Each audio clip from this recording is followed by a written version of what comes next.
with Yella for the final time of pre-season. It's ended in a 2-1 defeat to National League Wealdstone. Just sum up your thoughts on the sort of overall performance of the game. It's a difficult game. Obviously, we've had some enforced changes. I know they say results don't matter in pre-season, but any game we go into, whether it's pre-season, obviously league next week, cup, we always try and go in there with a game plan in order to try and get something out of the game. Unfortunately, it didn't happen for us today. But look, we're up against another strong opposition. It was a real good workout. All those cliches, etc. There were positives to take out of today, and obviously we had a few players there that have got less than sort of 50 first team games under their belt, so it's a great experience for them, and I think there's no greater opportunity than a game like today for us to give them that chance and for them to showcase their talents and obviously gain that experience against a lot more experienced full-time opposition. So overall we take the positives from that. Yeah, and I suppose things obviously don't quite work out well if you concede quite early on as well. It seems to sort of be like a fighting battle pretty much from that minute till the end, really, because they did sort of double their lead pretty swiftly after that as well. But what do you make of obviously conceding that early goal, and did that sort of affect the plan that was set for the game? Yeah, I mean, it wasn't a great goal from our opinion to concede. It was another set piece, and it's just one of those where whoever's, I'm not going to single out any individual, but you just have to try and when you're given a job against your opposition, you just have to try and out-battle that individual, and if you can't win the header, try and do as much as you can in order for them not to be able to make clean contact on the ball. But look, it's a learning curve, and if there are, say, errors of that nature, it's better that it happens today so we can work on it with us as a collective around our starting positions, etc. From the set pieces. So yeah, so when you go a goal down, obviously it does just change the sort of tempo, mood of the game, because obviously it becomes a little bit more stretched. But second goal, again, wasn't ideal. It's from our set piece. They've hit us on the break, and then we've done well to recover. And then there's a ball in, and it's just unfortunate. I think he took a slight deflection and went through Ad's legs. 9 times out of 10 he saves that, and we're not talking about the second goal. So we had a bit of a mountain to climb going into half time, but we made a few tweaks. We had an honest conversation, and I felt we was a lot better in the second half.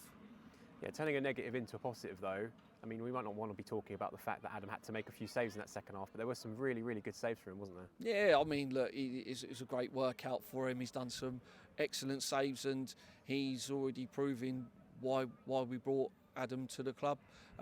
Feel he's going to have an excellent season this year, and he's got a great pedigree. And just some of the saves that he's made, he don't have any right to make them, but Winesy, whenever he makes a save like that, Winesy always tells us that it's because of the work that he does with him on a Tuesday and a Thursday. So obviously it's coming to fruition. And I mean, look, I know we've already spoke about Southend, but when you look at that game, I don't really remember a save that he had to make on Tuesday, but then he's had to make 4 or 5, for me, first class saves today. But as harsh as it sounds, that's what he's there to do. So yeah, fantastic saves.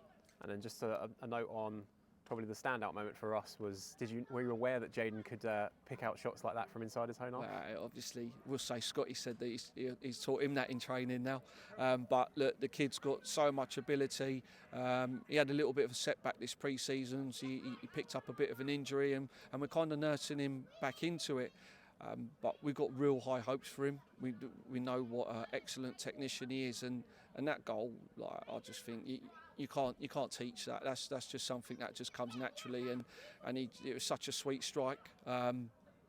It's all credit to him, to be honest, and just shows what he's got in his locker. Yeah, and just to touch on, like we've already noted, a few absentees today.